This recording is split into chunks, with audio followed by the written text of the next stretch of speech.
I was 31 when I decided to camp alone in the high desert foothills of northern Nevada in late October of 2019. I had taken solo trips before, but never in that part of the state. It was a dry, open place with sagebrush stretching far in every direction, broken only by low rocky ridges and long, empty dirt roads that looked like they hadn't been touched in years. I wanted space, silence, and a break from everything back home. I wasn't searching for anything dramatic. I just wanted a quiet weekend. Before I left, an older man at a fuel station had mentioned that people in the area joked about shape-shifting creatures, the kind of stories locals say mostly to mess with outsiders. I didn't take any of it seriously. I had heard similar things in many rural towns, old legends people keep alive for entertainment or to scare visiting hikers. I drove away thinking nothing of it. But the memory of his words stayed somewhere in the back of my mind, even though I didn't believe in anything supernatural. The drive to my chosen spot took longer than I expected. The dirt road grew rougher mile by mile, and the clouds overhead took on a heavy gray look. It wasn't supposed to rain, but the sky didn't care about the forecast. By the time I reached the pull-off near the base of a low ridge, the entire area felt swallowed by a stillness so complete that even the small sounds of my truck settling after the engine shut off seemed unnaturally loud. I set up my tent on a patch of level ground. The air smelled of cold earth and dry brush. There were small animal prints around, coyote tracks probably, and a few larger ones from deer. Nothing unusual. What did feel unusual was how isolated the place felt. I had camped alone many times in remote areas, but something about this spot made the back of my neck tighten. It wasn't fear, just a kind of alertness that I couldn't explain at the time. After setting up, I walked around the ridge as the sun dropped behind a spread of jagged clouds. The temperature fell fast, and the wind made a faint moaning sound as it brushed through the dry shrubs. I kept noticing the silence between gusts. It didn't sound like normal quiet. It felt like the land was waiting. For what? I didn't know. I told myself I was just tired from the drive. Back at camp, I cooked a quick meal, packed my leftovers in a sealed bag, and hung it a bit away from my tent just in case an animal wandered near. The sky turned dark faster than it usually does in summer, and the desert night wrapped around everything in a heavy, almost suffocating blackness. No moon, no stars, just shadows that seemed to shift whenever my headlamp moved. I got into my tent, zipped it closed, and lay down on my sleeping bag. The wind pushed at the tent walls now and then, and I listened to the distant rustle of brush. It was peaceful for a while. Then something changed. It started with the sound of shuffling steps on dry ground. They were slow, uneven, and too heavy to be a rabbit or small critter. They weren't the fast, light steps of a coyote either. They had weight. They paused, then continued, then paused again. My heart began to beat harder even though I told myself it could be a deer. Still, deer usually move in pairs or groups, and they don't creep like that. The steps circled the tent from several feet away, not close enough to touch the fabric, but close enough that I could hear the subtle drag of something brushing the dirt. I didn't move. My breath felt loud inside my chest even though I tried to keep it shallow. After a minute, the steps stopped. The silence that followed made my skin crawl more than the footsteps did. I waited, counting slowly in my head, trying to decide if I should sit up or stay down. I didn't hear anything else for a long moment, and I eventually managed to relax enough to shut my eyes. Then I heard something else, something that didn't match any animal sound I knew. It wasn't a voice. It wasn't a growl. It was more like the soft, strained breathing of someone trying not to be heard. It came from just outside, near where the front of my tent faced. I stayed frozen. Every muscle in my body tightened. I had no weapon, only a heavy flashlight, a pocket knife, and a can of bear spray tucked inside my pack. I didn't reach for anything because the sound stopped as suddenly as it started.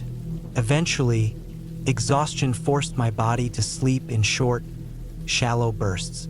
I woke again around what I guessed was 3 a.m. The wind had died completely, and the tent felt strangely warm.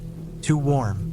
I pushed the fabric near my head to let some air circulate, and that was when I realized the warm feeling wasn't from the tent. Someone or something had been near the tent again, close enough that I could sense body heat through the thin layer of fabric.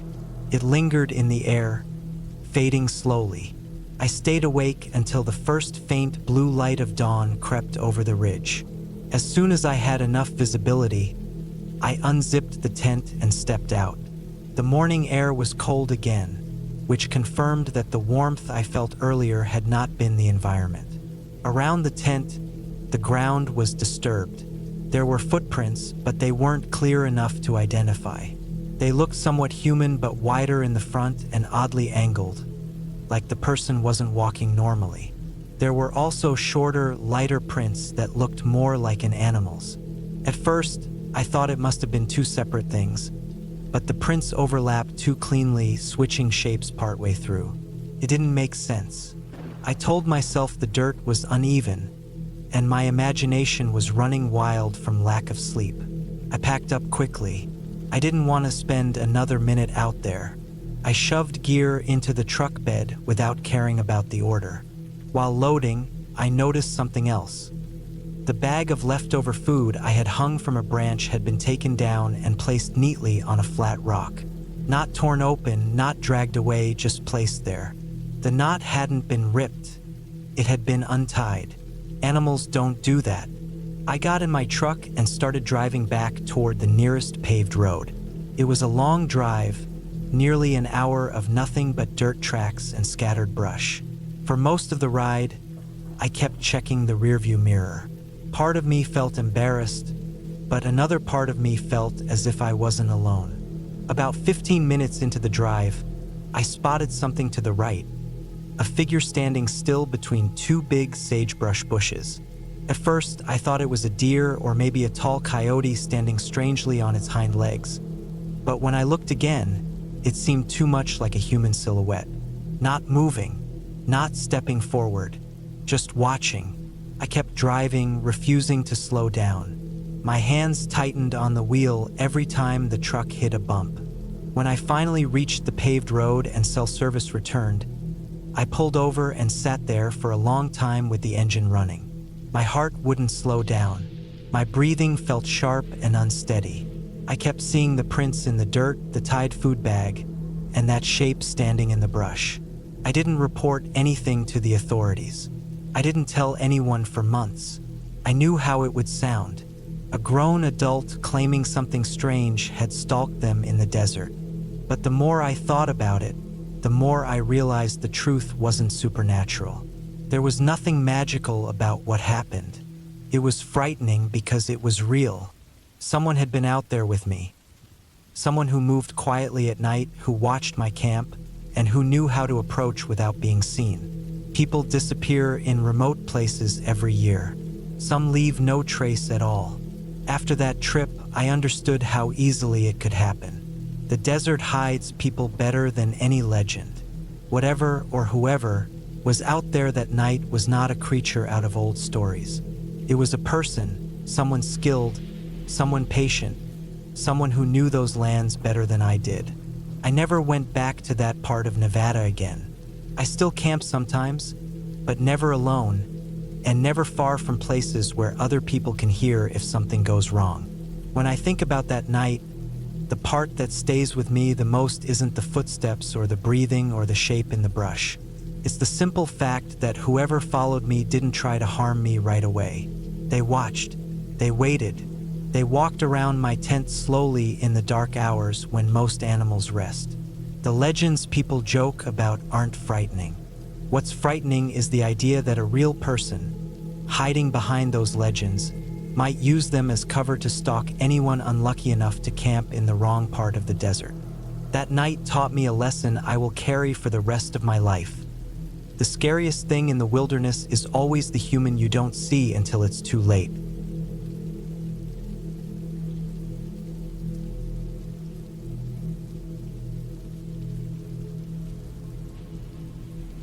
I still remember the way the air felt on that late September night in 2016, somewhere deep in the northern woods of Alberta. I had driven out on my own, thinking a quiet weekend alone would help me reset after months of stress. I was 28 at the time, old enough to know better than to camp alone so far from other people, but I didn't care. I wanted silence. I wanted trees, cold air, and the feeling of being away from everything. I parked my old gray SUV at the edge of a narrow dirt road, a place I had found only after hours of driving past endless fields, broken fences, and abandoned barns. The sky had been bright when I arrived, a pale blue that made the pine trees look almost black. I walked a few hundred meters into the forest with my pack on my shoulders and picked a flat spot between two thick trees. The ground was covered in soft moss and dry needles, and the air smelled like sap and cold earth. I set up my small green tent, spread out my sleeping bag, and gathered some fallen branches for a fire. Everything felt calm and harmless. I could hear only the faint rustle of leaves and some distant bird calls. By the time the sun began to drop behind the tree line, I had a small fire going. The heat felt good against my cold hands. I roasted a simple meal, sat on a fallen log, and watched the smoke drift through the branches. There was something comforting about the quiet, almost like the forest was letting me borrow its peace for a while. I stayed like that for a long time, thinking about nothing, letting my mind settle. But as the sky darkened into a muddy gray, the wind picked up. It wasn't a soft breeze. It came fast, sharp, and cold, sliding through the trees hard enough to make them creak. I tightened my jacket around my chest and fed the fire more wood, but it didn't help much. The temperature dropped quickly, faster than I expected. The wind kept pushing smoke into my face, burning my eyes, so I decided to call it early and crawl into my tent. Inside, the air was slightly warmer. I kept a small battery lantern near my feet and slipped into my sleeping bag. For a while, I just lay there listening to the wind move through the branches. It was a constant low howl mixed with short whistles when it found narrow spaces between the trees. It wasn't scary at first, just annoying. But after an hour or so, the wind shifted and the sound started to change.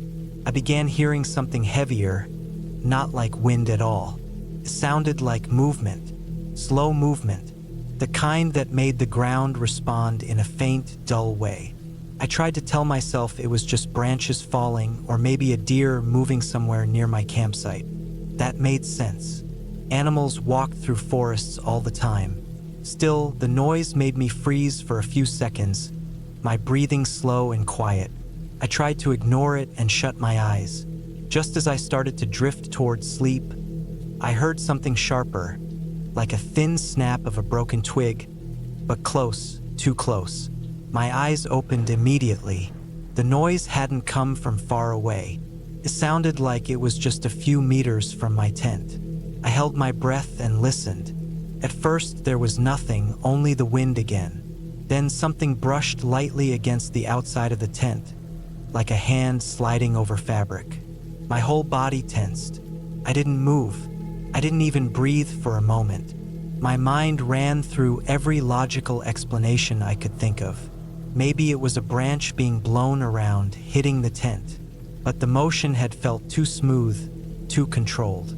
Not random. I stayed still, waiting for the next sound. A few seconds later, I heard soft, uneven footsteps. They were slow, dragging slightly, crushing needles and small twigs under them. They circled from one side of the tent to the back.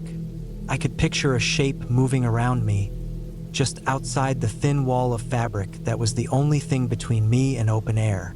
I couldn't see anything because I had turned my lantern off earlier to save battery, but I felt the weight of the dark pressing against the tent walls. The steps stopped directly behind me. I could feel the heat of my own breath trapped inside the sleeping bag, hear my heartbeat thumping too loud in my ears. My mind started racing through all the things I had read about people stumbling across bears or cougars at night, and how staying completely still sometimes helped. But the footsteps hadn't sounded like an animal. They were too controlled, too human. I waited in absolute stillness for what felt like forever. The forest outside had gone quiet. Even the wind seemed to stop for a moment, leaving only a deep, heavy silence. Then, without warning, something pressed against the back wall of my tent, firm enough to bend the fabric inward. Felt like a hand, a human hand, pushing slowly.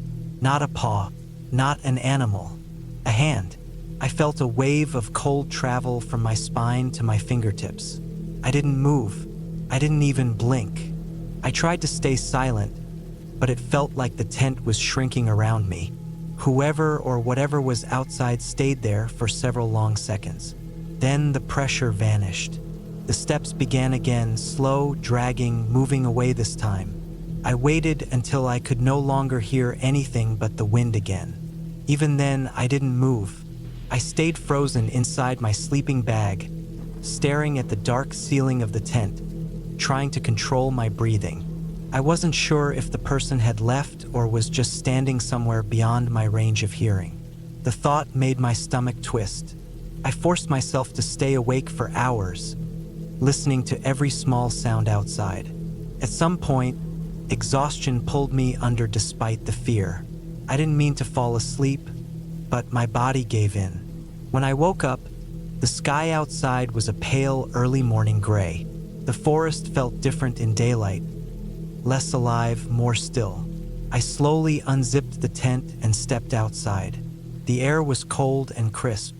Everything looked normal from a distance. But when I walked around the tent, I saw them. Footprints. Not clear ones, since the ground was covered in needles and soft dirt, but enough to make out the shape of shoes.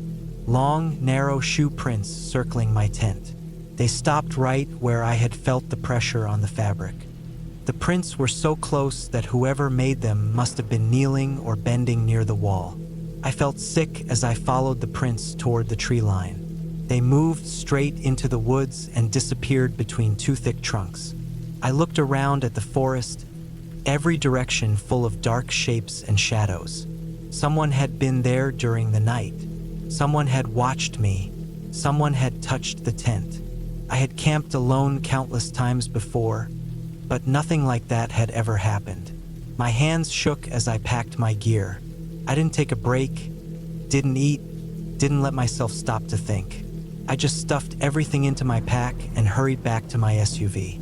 I kept glancing over my shoulder, half expecting to see someone standing among the trees watching me leave. But the forest stayed silent. When I finally reached the car and slammed the door shut, I felt some of the fear ease. Not all of it, just enough to breathe normally again. I started the engine, turned around on the narrow dirt road, and drove until the forest opened into flat land and the sunlight felt warm again. I didn't report anything. I didn't tell anyone at first because I knew how it would sound. Just footprints and noises in the dark. No proof. But I knew what I felt that night. I knew that someone had been out there, walking around my tent, studying me through the thin fabric, maybe deciding whether to do more than just watch. That trip changed the way I see silence. I used to think it meant peace. Now, whenever I go camping, even with friends, I always listen deeper when the forest goes quiet. I always check the ground for signs. I never sleep without something heavy near my hand, and I never go anywhere that isolated again. The memory of that night has stayed with me, clear as the cold air that surrounded my tent, clear as the slow crunch of footsteps circling me in the dark. I don't know who it was or what they wanted, but I know one thing with absolute certainty. They were human, and that is what makes it so much worse.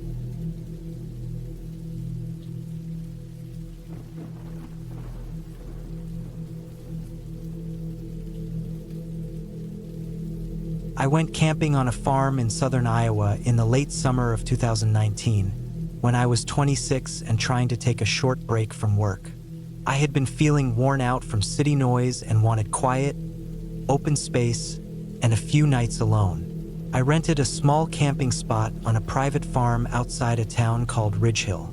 The farm was big, almost too big, stretching over fields that seemed to run forever with nothing but dry cornstalks and faint tree lines in the distance. The owner had a small map posted by the entrance showing where campers were allowed, but I didn't see any other cars when I drove in, so I knew I would be alone out there. The air felt dry and warm, and the wind kept pushing tall grass in long, slow waves. The gravel road leading to the camping spot shook my car until my teeth felt like they clicked together. I kept going deeper, past a broken barn that looked like it had not been used for years, and past a rusted tractor with weeds growing through its wheels. I finally reached a flat patch of land bordered by an empty field and a long fence made of old wooden posts. Beyond the fence was another part of the property, wide and silent.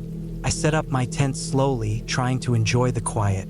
It was the kind of quiet that felt heavy, the kind you notice after living around traffic and constant city noise. I made a small fire ring with the rocks stacked near the campsite, heated a can of food, and watched the sky darken into a strong orange before turning into a deep blue. Fireflies blinked in the tall grass. Everything felt peaceful. But even then, before anything strange happened, I felt like the space around me had too much room in it, like the emptiness was pressing on me from all sides. When it got fully dark, I walked a few meters from my tent and looked across the open field. There were no lights anywhere, no houses, no roads in sight. Just the wide black crop rose stretching into the distance. I could hear insects buzzing and something small moving in the grass. That was normal, I told myself.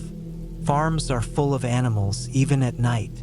I tried not to overthink it. I crawled into my tent around 10. The air was warm but cooling fast, so I left the zipper slightly open to let a bit of fresh air in. I lay there listening to the soft wind brushing across the field. I must have been half asleep when I heard a faint crunch from far away. It sounded like something stepping on dry soil. At first I thought it was a deer or maybe a stray dog, but the sound didn't move in a natural way. It wasn't random or quiet. It came in slow, steady steps, one at a time, long pauses between them, almost like someone walking slowly through the field. I stayed still, listening. The steps stopped. The night went quiet again, except for the insects. I told myself it must have been an animal, and eventually I drifted off. I woke up sometime after midnight because I felt a strong smell, an old, earthy smell, like wet hay mixed with metal and something sour. It wasn't normal. It wasn't the smell of soil or smoke or grass. It smelled like something that had been sealed away and opened again after too long. I sat up in my sleeping bag and listened. The smell grew stronger, like it was drifting inside the tent. The wind outside had stopped completely. There was no movement, no sound. I couldn't even hear insects anymore. It felt like everything outside had frozen. Then I heard something brushing against the side of the tent. It was soft at first, almost like a sleeve of fabric or a piece of rope dragging gently across the nylon. But then something heavier touched the tent, pressing the material inward for a second before lifting away. I stared at the thin wall of fabric beside me, waiting for the pressure to return. Didn't. Instead, I heard slow footsteps move away toward the field. I didn't sleep again that night. Every time I closed my eyes, I imagined someone standing right outside, staring at the tent, waiting. I sat upright until the faint blue of morning finally came. When daylight returned, I stepped outside and looked around the tent. The grass was flattened near the left side. Not a lot, but enough to show something had stood there. I checked the field and saw nothing but the same long rows stretching away. The air felt normal again. Birds were calling from somewhere far off, which made me feel a little better. I convinced myself it had to be a stray cow or maybe a farm worker who didn't know I was camping there. But something about the way the grass was pressed down didn't look like the shape of an animal. It looked more like 2 feet had stood side by side. Even then, I tried to shake it off. I spent the day walking around the edge of the fields, taking pictures of old machinery and fence posts covered in peeling paint. The farm had a strange charm when the sun was out. It felt old and forgotten, but calm. I saw no one the entire day, not even the farm owner. When evening came again, the air felt different. The wind that had blown all afternoon died out suddenly, leaving everything still. I didn't like how quickly the stillness settled in.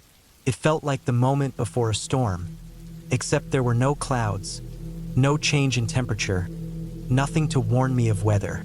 Just silence settling over the land like a heavy blanket. I built another fire and watched the flames twist. I kept looking over my shoulder toward the fence line, the field, the old broken barn far in the distance. I kept expecting to see movement there, but nothing happened. Still, I felt watched. Not in a dramatic way, just in that creeping, cold way you feel when you know there's something close but you can't see it. I decided to go to bed early just to get the night over with, but I didn't fall asleep.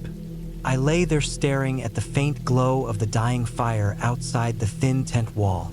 Around midnight, the smell returned. That same sour, metallic old smell. It slipped into the air so slowly that at first I thought I imagined it. But it grew stronger, stronger than the night before. Then the brushing sound came again. Something dragged along the side of the tent, slow and almost careful. It moved around the back of the tent, stopping behind my head. I stopped breathing. I felt a faint shift in the air, like something tall was leaning over the tent. Then I heard breathing, not loud, not aggressive, just slow, steady breaths, like someone standing inches from the thin wall between us. The breathing lasted maybe 10 seconds, but it felt like minutes. Then the steps moved away again, slow and wandering, heading toward the old field. I didn't wait until morning. I packed everything as fast as I could, shoving my sleeping bag into the car and tearing the stakes out of the ground. I didn't fold anything. I didn't check anything. I simply grabbed and threw everything into the back seat. When I finally started the car, my hands were shaking so hard I almost dropped the keys. As I drove down the gravel road, I looked once into the field. The fireflies were gone. The wind wasn't moving the grass. Everything looked frozen. But in the distance, near the middle of the field where the crop rows began, I saw a figure. Not moving, not walking, just standing there, tall and still, facing my direction. I kept driving without slowing down. When I returned home the next day, I checked the farm's listing again out of curiosity. The listing had been removed. The owner's name was gone. The entire page was wiped clean as if it never existed. I tried searching for the farm on a map and found that most of the land had been sold years ago and marked as restricted property due to unsafe structures. I don't know who or what was out there those 2 nights, but I know it was a person, a living person, someone who watched me from the fields, someone who walked right up to my tent and stood only inches from my head. The smell, the slow steps, the careful movement around the tent, it was all too deliberate. I haven't gone camping alone since, and when I drive past wide open farmland now, even in daylight, I always look twice at the empty rows. Not because I expect to see something there, but because I know someone could be standing in the crops, completely still, watching, waiting for night to come. And the worst part is knowing that if I hadn't left when I did, that silent figure in the field might not have stayed in the field. It might have come closer. It might have waited outside the tent again, or maybe this time it wouldn't have stopped at the tent wall. That thought alone is enough to keep me from ever sleeping on a farm again.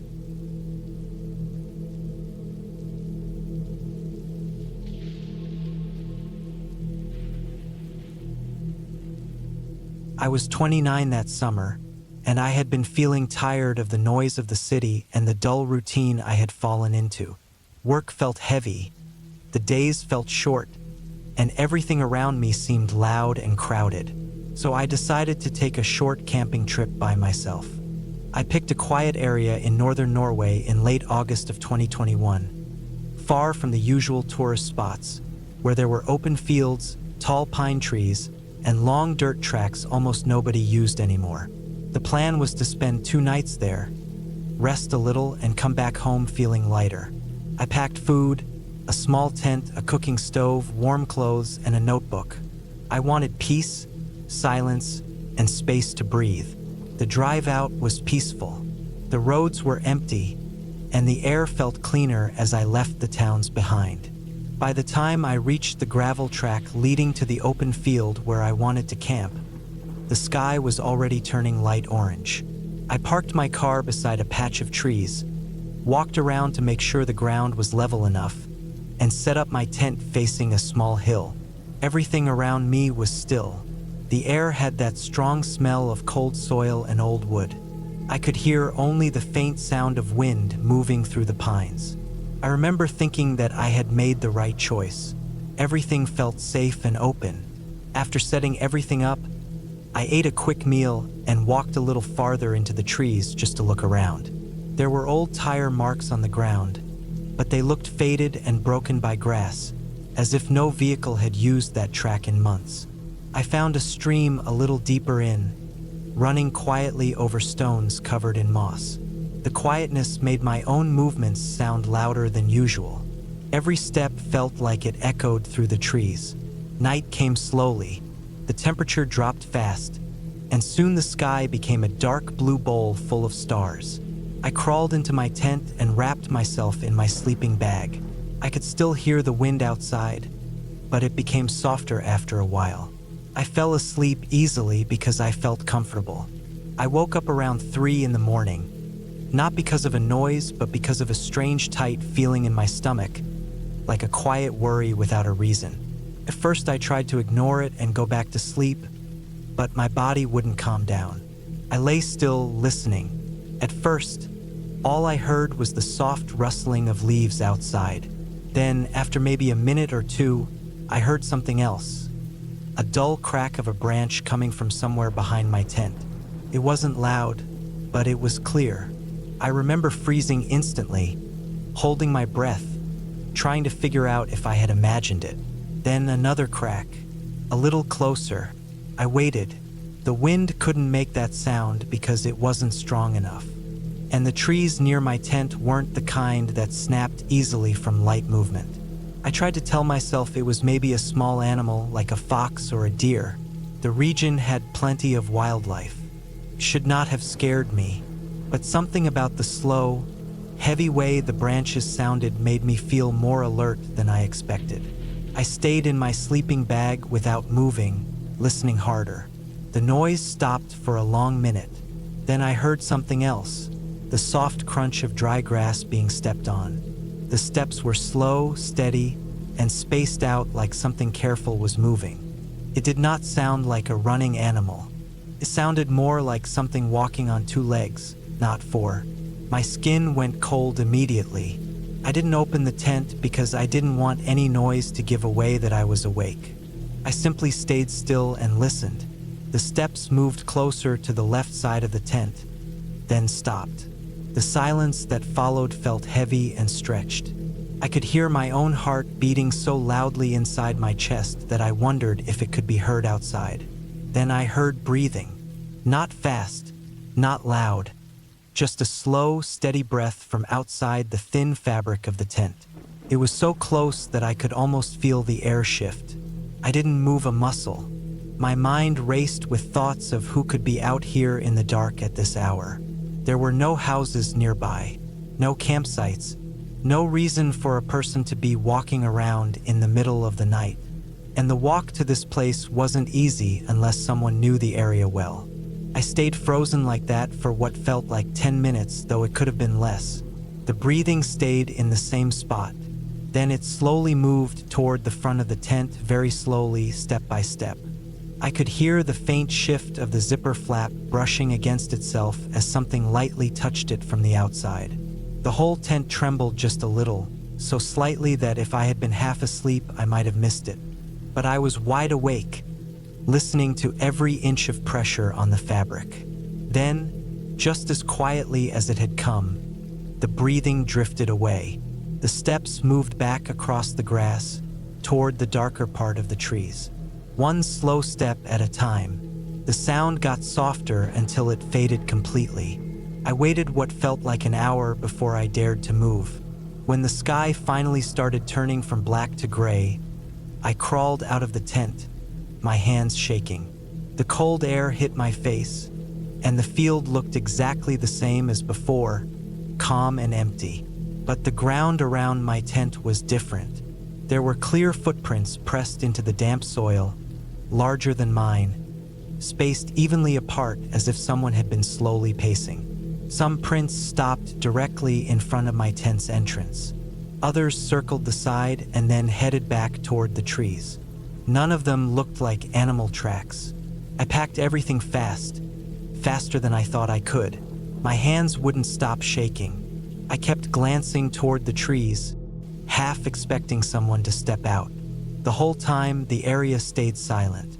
Too silent.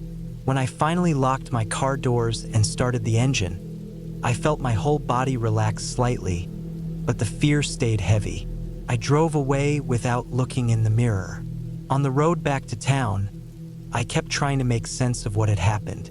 I tried to think of any explanation that wasn't terrifying.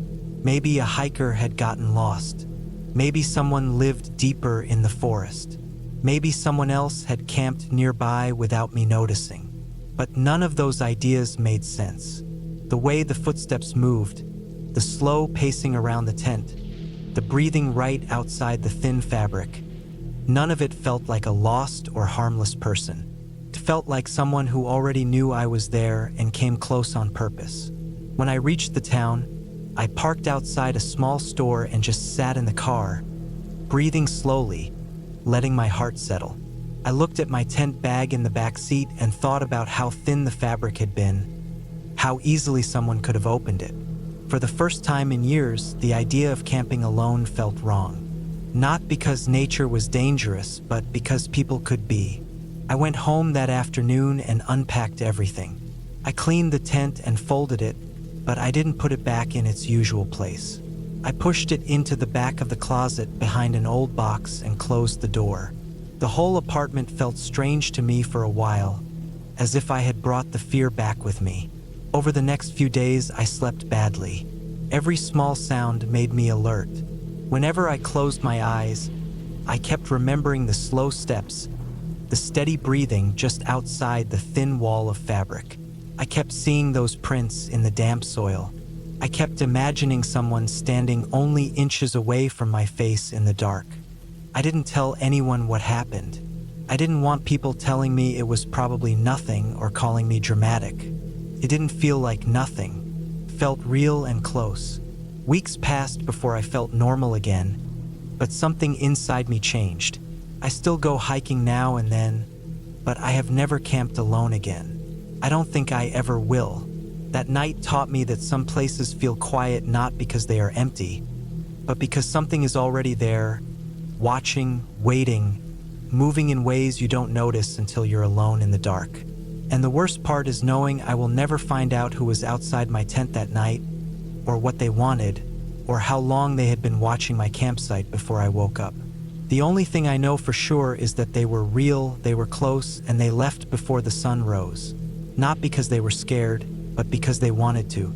That thought has stayed with me more clearly than anything else.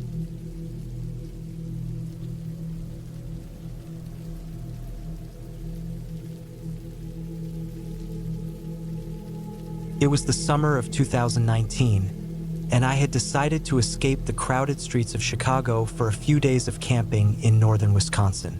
I was 25 at the time, and the stress of work had been gnawing at me for months. I had my old, beat-up Subaru packed with the essentials: a green canvas tent, sleeping bag, camping stove, a few canned foods, and enough water for 3 days.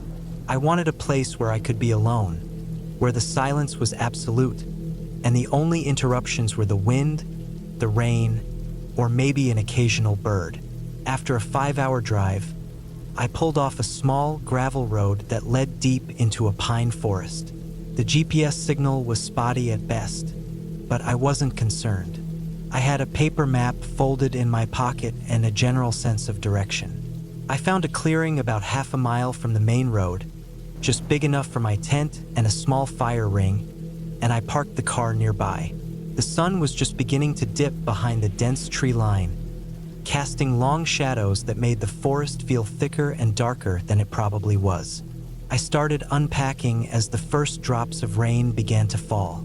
By the time I had pitched the tent, the rain was steady, soaking the pine needles and making the forest floor slippery. I built a small fire under a makeshift canopy of a tarp, just enough to keep the rain off the flames. The smell of wet pine filled the air, and the rain drummed a constant rhythm on the tent roof. I told myself it was peaceful, calming even, but there was a part of me that noticed the way the forest seemed to shift with the rain, how shadows moved in ways that weren't caused by the wind. I ate a simple dinner, canned beans and a piece of bread I toasted over the fire. As darkness fell, the forest became almost suffocating. I kept the fire alive as long as I could, but eventually, the rain forced me to retreat into the tent. I unrolled my sleeping bag, zipped it up tightly, and lay on my back, listening. That's when I first heard it, a faint, scraping noise, like something dragging across wet branches. At first, I tried to rationalize it. Maybe it was a branch falling, maybe an animal. Wisconsin forests are full of deer, raccoons, and stray dogs. But then the sound moved closer, and the rhythm didn't match the way branches fall naturally. It was deliberate, slow, careful, and unsettlingly quiet. I unzipped the tent slightly to peek outside. The rain had blurred my vision, making everything appear as shadowy shapes. I could barely make out the outline of a figure standing between the trees.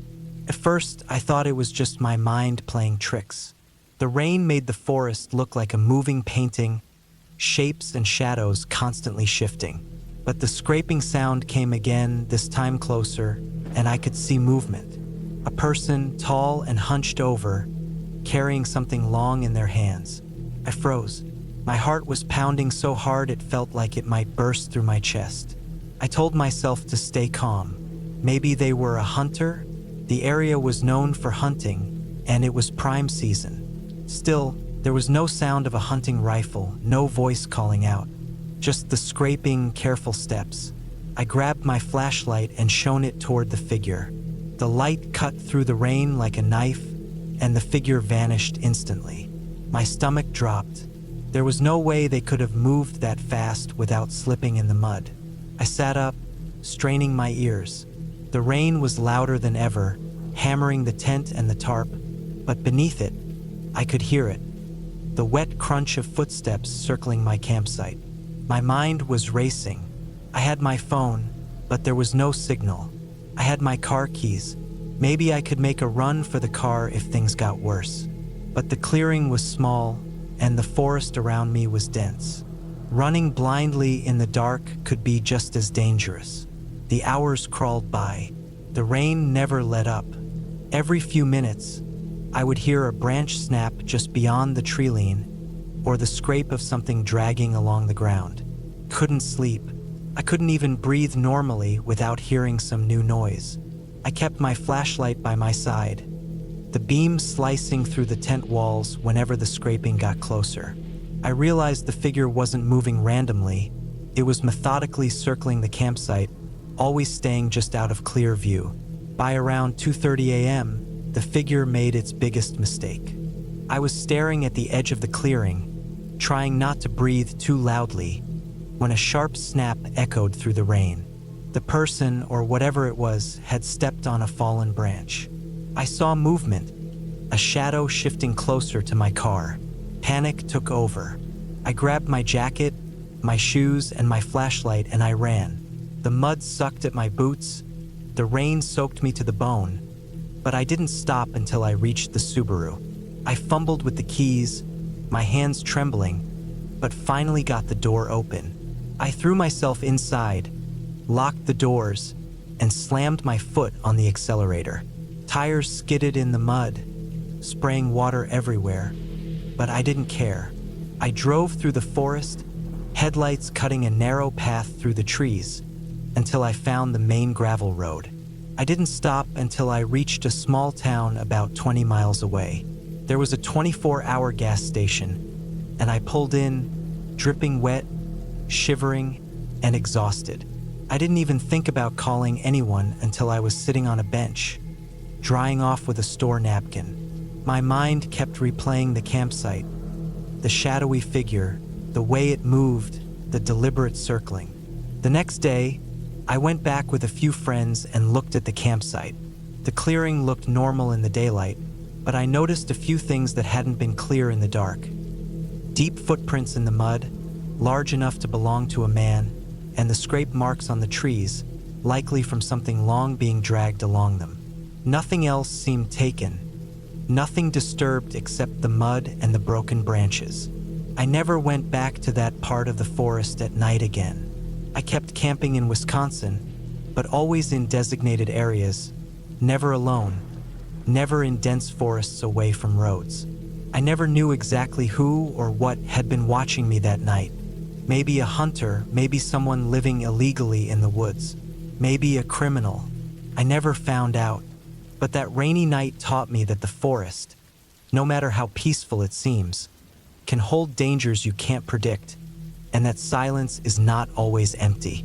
Even now, years later, I can still feel that cold, damp fear creeping up my spine whenever I hear a heavy rain outside. I remember the smell of wet pine, the rhythm of rain on the tent, and the way shadows seem to move with a life of their own. That night could have ended much worse. I got out alive, soaked and scared, but alive, and I never forgot the lesson. In the wilderness, the most terrifying things aren't supernatural, they're human.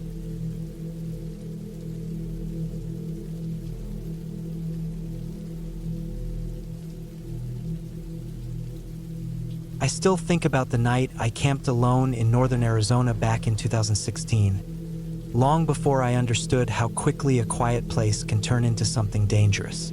I was 24 then, restless, tired of my small apartment in Phoenix, and always chasing the idea of some quiet outdoor escape.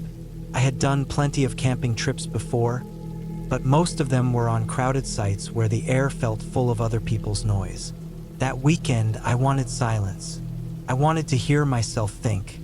I chose a spot about 20 miles away from the edges of Coconino National Forest, not too deep into the woods, but far enough from any road that I could feel alone.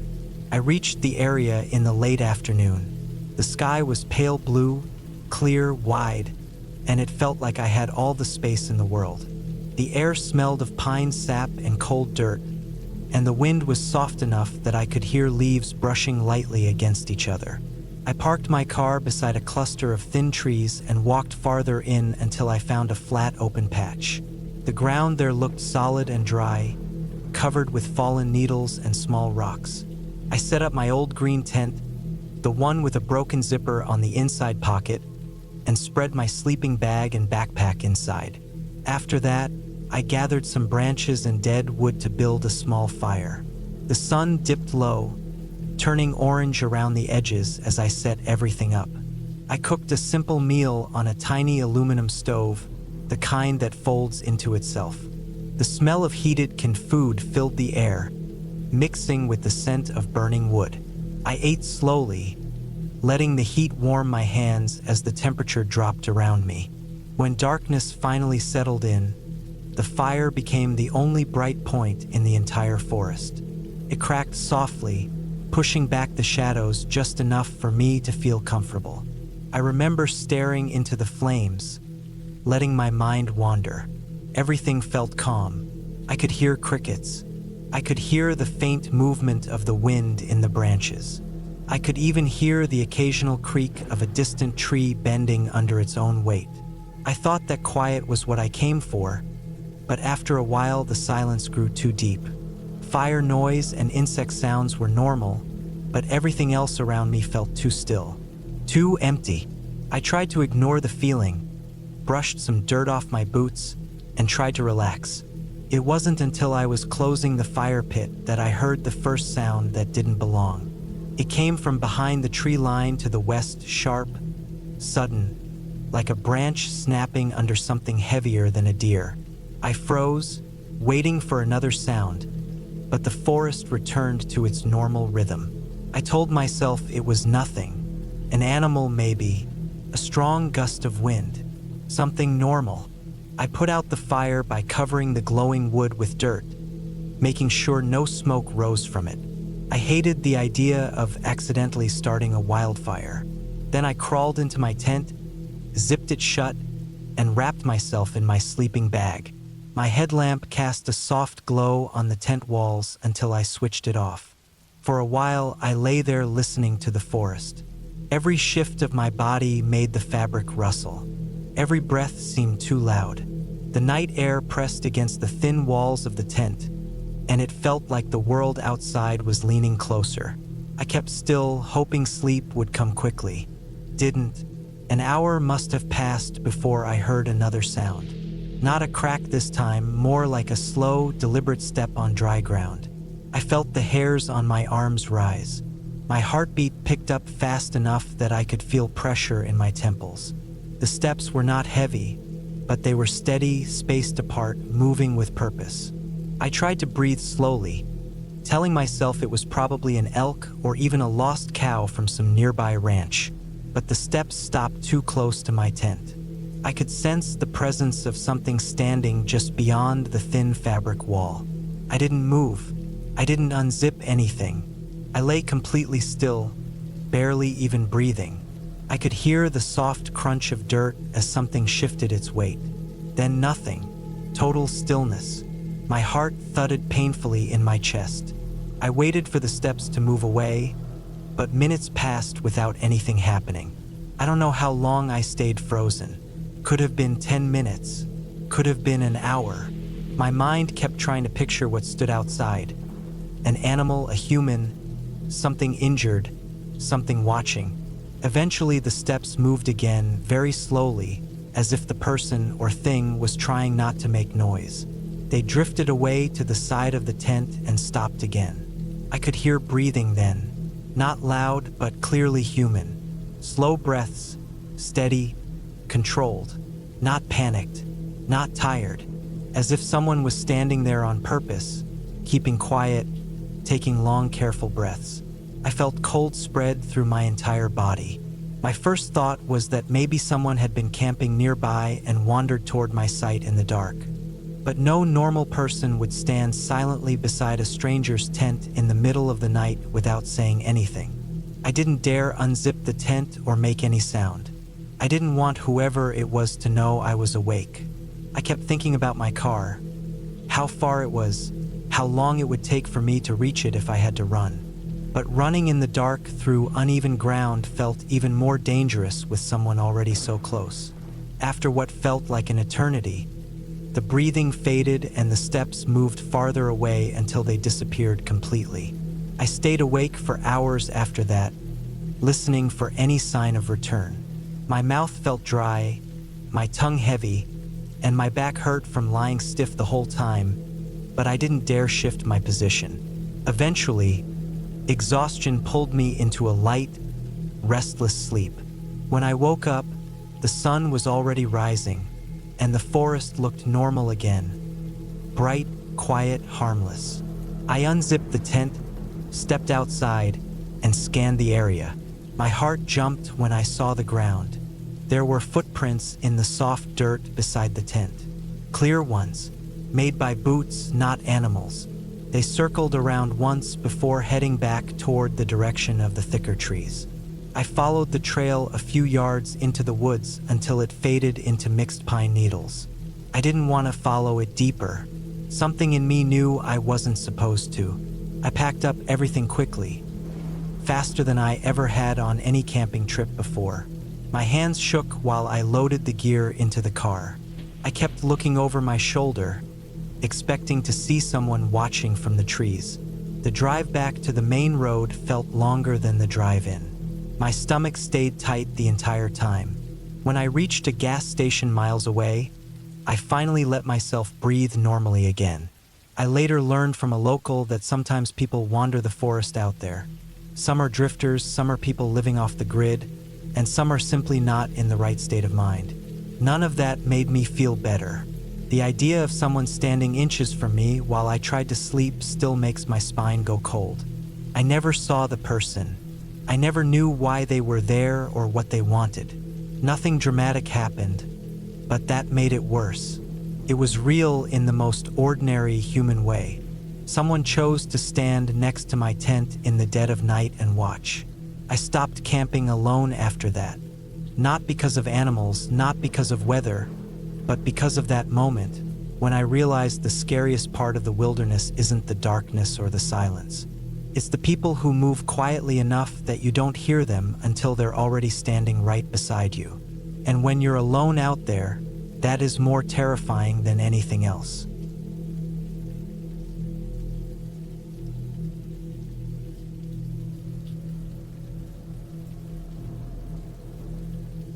I went camping alone in the late autumn of 2019, a few miles off a remote trail that cut through the North York Moors. I was 31 then, a little too confident in my experience with the outdoors and not honest enough with myself about how quickly isolation could turn uncomfortable. I chose a small patch of flat ground near a thin line of trees, close enough to give some shelter from wind, but far enough from any path that I wouldn't see hikers or dog walkers. At least that was the plan. I wanted silence, clean, cold air, and a break from work that had been grinding me down for months. The first day was calm. The sky stayed gray but dry, and the air had that sharp smell of damp soil and old leaves. I walked around the area for hours, just wandering and trying to push work out of my mind.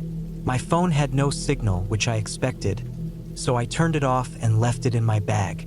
The only sounds were my boots on soft ground and the distant rustle of wind brushing along the tops of the moorland grass. By the time evening crept in, the temperature dropped fast. I ate a simple meal and sat outside my tent, watching the light fade into a dull blue. There was a peaceful emptiness to the whole landscape, the kind that felt almost too big. No lights, no voices, no proof of other people anywhere around me. I told myself this was exactly what I needed, just stillness. It must have been sometime after midnight when I woke to the feeling that something wasn't right. The cold had crept through the layers of my sleeping bag, but that wasn't what pulled me out of sleep. It was the strange sense that the ground outside my tent had changed. I couldn't explain it at first. It felt like the silence had gotten heavier, as if the air was holding something it shouldn't. I didn't move for several minutes. I just listened. There was no wind anymore, no rustle of grass, no distant animal noises. It was like the whole moor had paused. Slowly, I sat up, my eyes adjusting to the faint darkness inside the tent. I waited for some normal sound to return, something that would convince me that my nerves were playing tricks on me. Then I heard the soft crunch of footsteps. They were slow, spaced unevenly, and far too close for comfort. I held my breath without meaning to. The footsteps weren't on the path and not in the deeper grass either. They were directly near my tent, moving carefully, almost dragging through the leaves and thin twigs scattered on the ground. Whoever it was wasn't trying to be loud, but they weren't trying to hide either. The steps sounded purposeful, like they were circling. I felt the weight of fear settle into my chest. My heartbeat picked up so fast that I could hear it in my ears. My mind scrambled through explanations. A late hiker? A farmer? Someone camping nearby who wandered too far in the dark? But none of those made sense. No one would be walking this deep into the moors at that hour without a light, without a voice, without any sign of normal behavior. I stayed completely still. I didn't reach for my torch. I didn't unzip my sleeping bag. I didn't even swallow. I didn't want the person outside to know I was awake. The footsteps paused right beside the tent. I felt the faintest pressure against the fabric, as if someone had lightly brushed their hand along it. A thin line of cold traveled up my spine. My tent was the only thing between me and whoever stood there. Just a sheet of nylon, nothing that could protect me. The person stood there for a long time. Too long. I counted seconds in my head, got lost, started again. The stillness was worse than the footsteps had been. It made it clear this wasn't an accident or someone wandering by. Whoever it was had stopped on purpose. Eventually, the footsteps resumed, moving around the back of the tent. I could tell by the change in sound when the person stepped onto patches of damp moss or kicked a small stone. Then the steps faded slowly into the trees, becoming softer until I couldn't hear them at all. I didn't sleep again that night. I stayed frozen in place until the faint gray light of morning started to creep through the tent walls. Only then did I dare unzip the flap. The ground outside was disturbed. There were clear boot prints in the soft soil. Large ones, deeper than mine and fresher. They led from the direction of the trees right up to my tent, stopped in several places, then looped back toward the woods. No stray animal tracks, no sign of a second person. Just a single set of prints belonging to the one who stood outside for what felt like forever. I told myself to pack up and leave immediately, but another part of me wanted answers, or maybe I wanted to prove to myself that I hadn't imagined it. I walked toward the trees in the direction the footsteps disappeared. The morning was cold and quiet, but at least the silence felt normal again. When I reached the edge of the trees, I saw something hanging from one of the low branches. At first I thought it was a torn piece of fabric caught by the wind, but when I got closer, I saw it was a strip of thin, frayed rope. It dangled low, swaying slightly even though there was no breeze.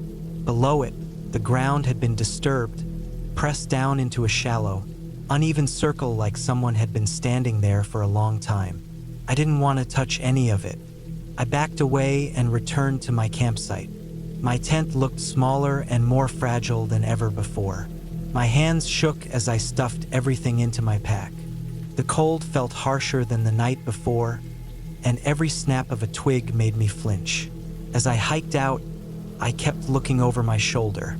The landscape that had looked peaceful and empty the day before now felt open in a threatening way, like I was exposed from every angle. Every dark shape in the distance looked like a person. Every patch of trees felt like it was hiding something. I didn't stop walking until I reached a small parking area miles away, where my car sat alone. Even then, I felt watched as I pulled the door shut and locked it. My hands were stiff with cold and fear. When I turned the engine on, the sudden noise almost made me jump. I drove the long road out of the moors, not looking back once. My eyes were fixed on the mirrors the whole time, checking over and over that no one was following me. When I finally reached a town with houses, lights, and people, my body didn't relax the way I expected. It was like the fear had lodged itself so deep inside that I couldn't shake it.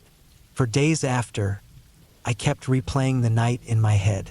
I tried to think of harmless explanations, but none of them fit. No normal person stands in silence outside a stranger's tent in the middle of the night, touching the fabric and circling it without saying a word.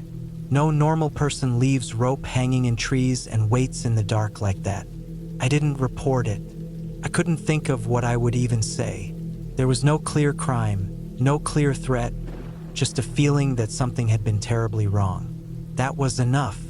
I still go hiking sometimes, but I never camp alone anymore. The memory is too sharp, too real. Every time I hear a branch snap behind me, even in daylight, my mind goes back to that night on the moors. I remember the weight of silence, the pressure on the tent wall, the careful footsteps of a man I never saw but will never forget.